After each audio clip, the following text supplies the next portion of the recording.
We're live.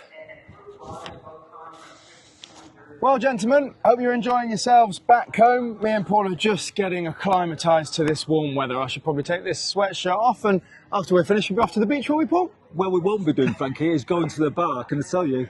$6.50 for water, $16 plus tax for a beer. I tell you what, $16 plus tax. We better find some winners then, eh? And $150 for a Breeders' Cup polo shirt. You still bought one though, did you? Certainly not.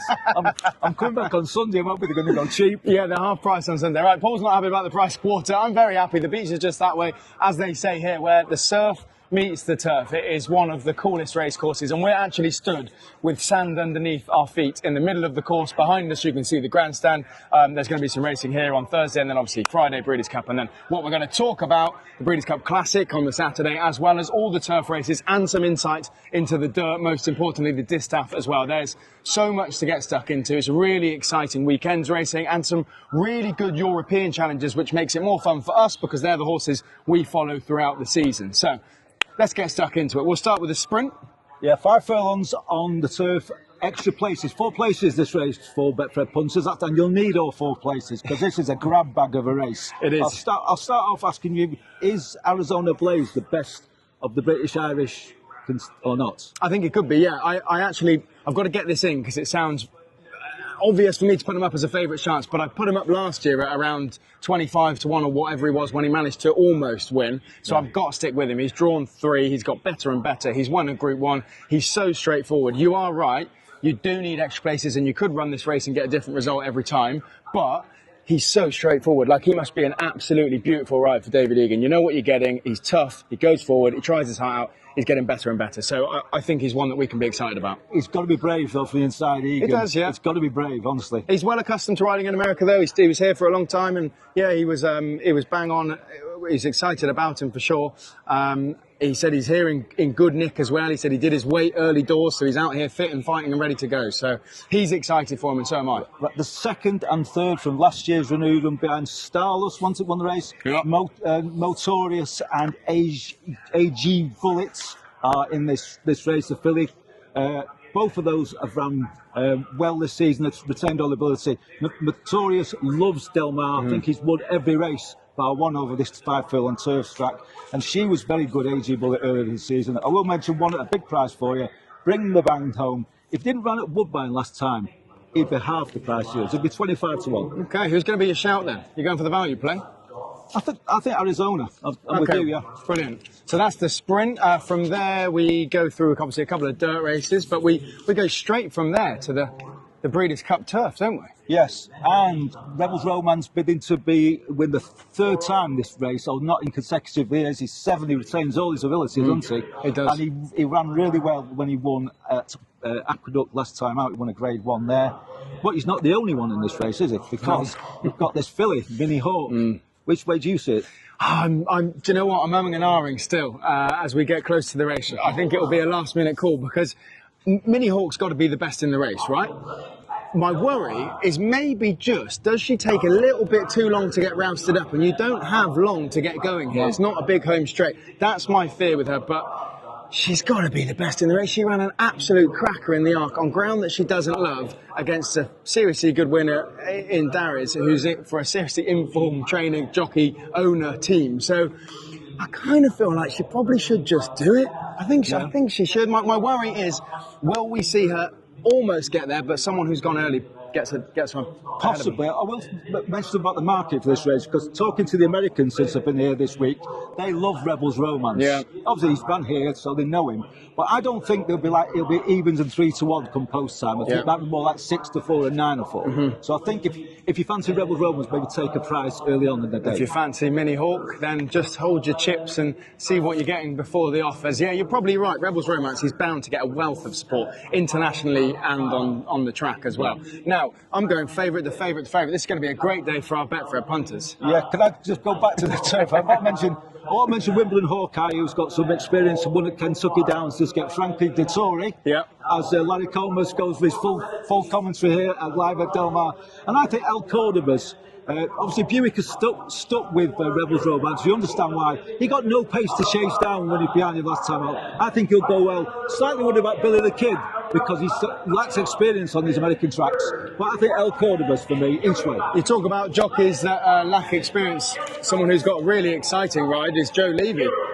He rides Rashabar for Brian Meehan, who's won the race a couple of times. So I think he'll be super looking forward to getting on board him. I know he rides him at home, and he said, I asked him, how did that ride come about? And he said, well, you ride him at home. I think Dettori is out. He's on Wimbledon Hawkeye, and I can't remember who else he gave a shout to, but the opportunity presented itself, and yeah, he might actually go all right at a price. Right, I guess what about one more? Go on then. Because you know the European form better than I. Has Goliath gone at the game? Is he not the horse that won the King George a couple of years ago? No, he's definitely not won gone. in Germany last time. Yeah, I'm not being funny. I could win in Germany last time. Yeah, fair enough. I wouldn't go that far, but it's not as strong a race as this. Not over a mile and a half, anyway. Look, he's won the last twice, and that's a positive in itself, because he can blow hot and cold. There's question marks over, does he go on any ground? Does he prefer soft ground? Nobody seems to know. He is somewhat inconsistent, but albeit still talented. And what swings, if you did fancy him, what would have to swing you back in his favour is the fact that Graffard trains him, Macau rides him. Like, they're just clean. They've won the King George, they've won the Arc, they've won half the Group 1s in France. They're having a stellar season. So if you were unsure about him, the fact that he's won his last two and the way that his trainer is going this year, you would have some faith. I don't know. I saw him in Hong Kong. He didn't go round there that well. He's a bit inconsistent. I don't know. It's just a big ask. He missed the Arc because he's a gelding. He couldn't run the Arc. Is that right? Yeah. So obviously he's relatively fresh for this. That's a good thing. Yeah, that's true. And Many could have left the race in Longchamp. The only thing I'll say is I remember thinking the same about Found for Aidan O'Brien. She came back on 2 weeks rest, I think, and won this very race. So Aidan can bring them back quick. Are you sticking with the favourite or not? I think so. I think she'll be too good, Paul. I think she will. Right. Let's not overcomplicate things, eh? El Cordoba's for me. Okay. And Billy the Kid. It's his first Breeders' Cup ride. Like it. Right, what have we got from there? We go to the mile, don't we? This is a cool race as well. I mean, they're all great races. This is almost a nap for you, isn't it, this one? It is, yeah. And I've called him early, and I'm just making myself look silly. I am literally going top of the market all the way through. The lads back home will be giving me all sorts of stick. But notable speech, he was third last year. I just think he's made for these sort of races if he does have to get a little bit of luck in running. But if things fall right for him, he's got such a good turn of foot, and he does go around here well enough. He just doesn't want to hit traffic, obviously, because you have got to ride him for a little bit of luck. So you'll be watching and hoping, really, that something opens up for him. But if a gap opens up, I really do think he can win this. My danger would probably be the Lion in Winter. I'll mention that one in a minute. Just back to William Buick. He's improved a ton riding on these American tracks over the years. He's brilliant. He's very reliable, I think. He's brilliant. He's top draw. Top draw all round the world, really, isn't he? And it's very good round here. Yeah, he means business. Right, and I want to mention a couple more in this race. Sarlan, big effort at Longchamp last time on the soft ground. Do we trust that speed figure? I'm not convinced. Soft ground, Longchamp, is that the race that I'd be looking at for your winner of the Breeders' Cup Mile in the sunshine at Del Mar? I don't think so. The American pros that I was earwigging, or I was talking to, earwigging sometimes the other night, they think this is an improving 3-year-old. Okay. They think that's the one in that race. I would have gone with Jonquil in this race, but again, another start in America for Andrew Baldwin, another wide draw. He's had a brutal draw, hasn't he? Yeah, he got wide draw at Keeneland, ran really well in the race that I'm going to talk about in a minute, the Rhetorical one. But he's got a bad draw again. Rhetorical is the improving New York bred. It's really hard to explain to Betfred Punters. They have a state bred programme. That's a massive rising class he's come with. He's won a Grade 1 last time out. He's only had a few runs, Rhetorical. Rhetorical is the improving New York bred. It's really hard to explain to Betfred Punters. They have a state bred programme. That's a massive rising class he's come with. He's won a Grade 1 last time out. He's only had a few runs, Rhetorical. I just thought that in the same race, the second to it, Programme Trading, he was a real top prospect and missed all of last year. He's only had 2 starts back for Chad Brown. I think he might go well at a price here, although the Euros are probably just better than him. I think so. I hope so. Right. So notable speech for you and Programme Trading. Am I going to find anything that's an each-way price? There's not a jolly. In the turf fillies and mares, I might just see the file looks like she'll be top of the market. She's, again, another one of Baldwin's that's had a savage draw. I'd probably be looking a bit further down, actually, back to that arc-winning team of Gazora, who seems to act best on a quicker surface and probably was slightly disappointing at Longchamp on the soft ground. I think, actually, she'll run a big race. Yeah, soft ground might have been against her, and the race front might have been against her at the arc because she's at the back. So you're going for a French there, and not favourite. Well done, Frankie. Well, I'll just say thank you very much. I'm hoping that for the second race, that William Buick has chosen the wrong one. I like Diamond Rain very much in this race, but one of my better bets on the card. Should have beaten She Feel Pretty last time out. I don't think She'll Feel Pretty will want the extra furlong of this race. She's quite big, another feeling. But so she has to get around the tight bed ends, and you're relying on Billy the Kid again, who's lacks experience. But I think she's a square price Diamond Rain for me. Let's so that William Buick has chose the wrong one in 2 races at the Breeders' Cup. A Godolphin double for Billy Loughnane. That would be a good weekend for him, wouldn't it? Right, before we talk about the Classic and dissect that a bit more thoroughly, you want to whittle through the dirt races, or you can pick and choose what you want to talk about, Paul, but give us some insight here, give us some steer on the dirt. Right, really tough opener. The fillies and mares sprint 7 furlongs. We won by a California trained filly because they've got all the favourites. Sweet Azteca is probably just about going to be favourite. Bob Baffert's got 2 decent chances. I think Hope Road's his best, but I like this number 4, Tamara. She was a promising juvenile. She missed all of last year. She's won a comeback race. She's working like a son, so much so that stablemate Copian, who I backed anti-post for this race, has been taken out, and she runs in the sprint against the boys. Okay, so that's got to be a tip for Tamara in the first race. Yeah, I like that. We'll take that. Right, get us off to a winning start. Moving over to race 6. This is Copian's race. When last year's runner-up, this is a sprint by the way, sorry, Ben Tonato, when last year's runner-up made his fantastic comeback at Churchill, a bookmaker left the prices off and it was 8 to 1. I helped myself. It was backed into 2 to 1. And all of a sudden, Copian has come out of left field. He's now going to run against the boys. So I am frightened of her. So I've got a little forecast there. But I think that Ben Tonato is the right horse. Straight No Chaser beat it last year. Is in the race. He didn't impress me in his comeback. And he's quite an older horse. He might not be the same. So Ben Tonato in the sprints. You've got to worry about Copian. Little saver or saver forecast. Okay, are we on from there to the distaff, are we? That'll be live on ITV, I think, over the weekend. Or have I missed a race? Yeah, it's another bit of a disaster, my anti-post betting here. When I looked at this race, I thought Seismic Beauty was something to bet on. And there was 7 to 2 available. I thought this is going to be even money. I did tell a couple of people to back it. Anyway, I backed it at 7 to 2. The race has come up a lot tougher than I thought it, even though Torpedo Anna has been retired now. And again, the American professionals think there's too much speed in this race, and she might be softened up. You've got to like Nitrogen, who has switched successfully from the turf to the dirt, and she's run 2 big races on the dirt, as the bottle goes. And I will mention a New York invader, if you can find it. Door Fader. Yeah, like that. Not Darth Vader, Door Fader. She ran second to Torpedo Anna when Torpedo Anna was a real horse. She's working really well. I'll probably have to stick with Seismic Beauty because I want it. But maybe at the price is something like Door Fader in the distaff. Okay, from the distaff, if you're working chronologically, we would actually be then on to the Breeders' Cup Turf, which we spoke about, which I think Mini Hawk's going to dominate. Paul thinks Rebels Romance is going to take some money late on. Then we go to the Classic, but we might just bypass that briefly. Best till last, Yeah, what's on the rest of the card? The only other dirt race to talk about is the Dirt Mile. Most people in the game don't like this race because it takes away from the Classic, or if it's run over 1-2, it takes away from the sprint. But there is an interesting horse in the race, be a short price favourite of Bob Bassett called Nisos, who is a real machine.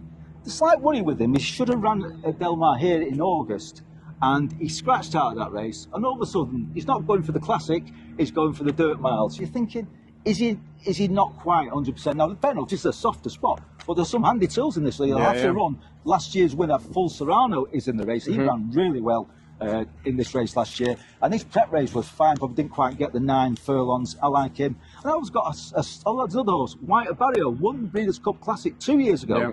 Why is it not in the Classic if it's the same horse? You've just got to worry about that. I will mention last year's Kentucky Derby winner with my token selection here, Missed It Dan. So he probably is the Churchill Downs specialist, but I think he might get the right trip. And Missed It Dan for me, but Nisos is best, would win. At his best, he'd win the Classic. Why is he not in the Classic? I backed Mystic down as a loser a few times last season. He hopefully puts me right, or a few people right anyway. Right, the best till last, the Breeders' Cup Classic. This is what the meeting revolves around. This is the one with the biggest purse, and it's the one that particularly out here, this is what all American trainers, owners, jockeys want to be winning, and obviously if there were any European challenges. But it's on the dirt, of course, right? Aidan Stokes like to give up putting horses over for Classic. Yeah. The sad thing is we lost sovereignty. Yeah, that's a shame. It would have been. The 3-year-olds are still represented by the horses who were second and third best of sovereignty in the Triple Crown races. Journalism, you know what, the bed over this course and distance in August when he was second to Fierceness. But he had a hard season. Yeah. He may come back. I like Baiza at a price. Okay. I think he's a work in progress. Did win at Philadelphia Park, his first Grade 1 last time out. But the older horses are dangerous. The 1, 2, 3 from this race are all back.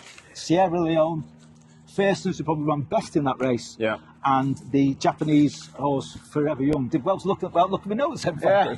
I will mention that a slight knock on Fierceness. Todd Pletcher said he didn't want to draw the rail. Okay, and he's drawn the rail. He ran over course and distance in the Pacific Classic, and there's he come out of a false chute, and he almost died to the inside and almost had to be pulled up. So he did really well to win that race. At his best, he probably is the most talented horse in the race. But Todd's got another one in this race, Mindframe. His prep race, Ed Ortiz ended up on his bottom when he got knocked over at Saratoga. So the worry with him is that he's probably better at 9 furlongs or a mile. But he was placed in a Belmont over a mile and a quarter as a 3-year-old on his 3rd ever start. He might be loose on the lead here, although Chad, who's got Sierra Leone, has entered the Rabbits, contrary thinking, to try and spoil the pace a little bit, like Golden Freeze for you old timers in the Cheltenham Gold Cup. Jenny Pittman did against Carville's Hill, I think it was. So he's the spoiler, contrary thinking. It is a tough race. It's a wide open race. I'm going to take a chance on Mindframe because he hasn't captured the public imagination when he's listening to the professionals. Frankie, you know nothing about dirt racing. I like to get stuck into this though. You know your classic form. I do, yeah. I think it'd be a Todd Pletcher 1-2, I would hope for, you know. I think Fierceness will go well. I actually think the Rabbit, as you called him, contrary thinking, might be more of a hindrance and maybe cause a bit of traffic to Sierra Leone than they planned for. Fierceness hopefully will go right out of 1. Mindframe I like, as you've mentioned, who comes slightly wider, but contrary thinking I think comes out of 4. Outside of him you've got the Japanese horse who doesn't go that quickly to start with, and if he doesn't go too quickly, Sierra Leone wants to slot him behind. I reckon you could end up with the pacemaker going flat out and 3 or 4 from stalls 2, 3, 4 to 5 getting in a bit of a bunch. If Fierceness breaks well, he can track the pacemaker. If Mindframe is quicker than he will be Sierra Leone because he won't go forward, quicker than the Japanese horse, he could also slot him behind the pacemaker. So I think contrary thinking is going to be a disaster for Sierra Leone, and he's going to set out for the Todd Pletcher horses. So I think it'll be a 1-2 from those two. I reckon you could end up with the pacemaker going flat out and 3 or 4 from stalls 2, 3, 4 to 5 getting in a bit of a bunch. If Fierceness breaks well, he can track the pacemaker. If Mindframe is quicker than he will be Sierra Leone because he won't go forward, quicker than the Japanese horse, he could also slot him behind the pacemaker. So I think contrary thinking is going to be a disaster for Sierra Leone, and he's going to set out for the Todd Pletcher horses. So I think it'll be a 1-2 from those two. Which way round? I think Fierceness 1 and Mindframe 2. And then Sierra Leone has to be in the frame, doesn't he? He should be. The pace dynamics are totally different to last year where they went 45 and change. I think they did. They might only go 46, 47 this race. And that means it's harder for the horse to come off the frame. We'll mention the jockey of Forever Young. I won't mention his name because I can't pronounce it. The Japanese jockey. Sakai. He gets some stick here. It's a bit like Yutaka used to over here. I had loads of professionals again. I was listening to him, and they said, if that had a jockey on it, this would be the horse. But that could have been really unfair. Right, who's your 1, 2, 3 in the Classic? Mindframe. Yep. Sierra Leone and Baiza. Okay, we're almost singing off the same hymn sheet. We both think Mindframe will run well, and he is an each-way price. We both think last year's winners deserves to be in the top 3, and then we differ slightly elsewhere. Right, that is a day's racing here from Del Mar. The Saturday, the Breeders' Cup Classic is the centrepiece. The turf races we love back in Europe. The dirt races Paul loves over here. Best of luck with whatever you're backing, whether you're backing them over, jumps back home, or in the sunshine here from Del Mar.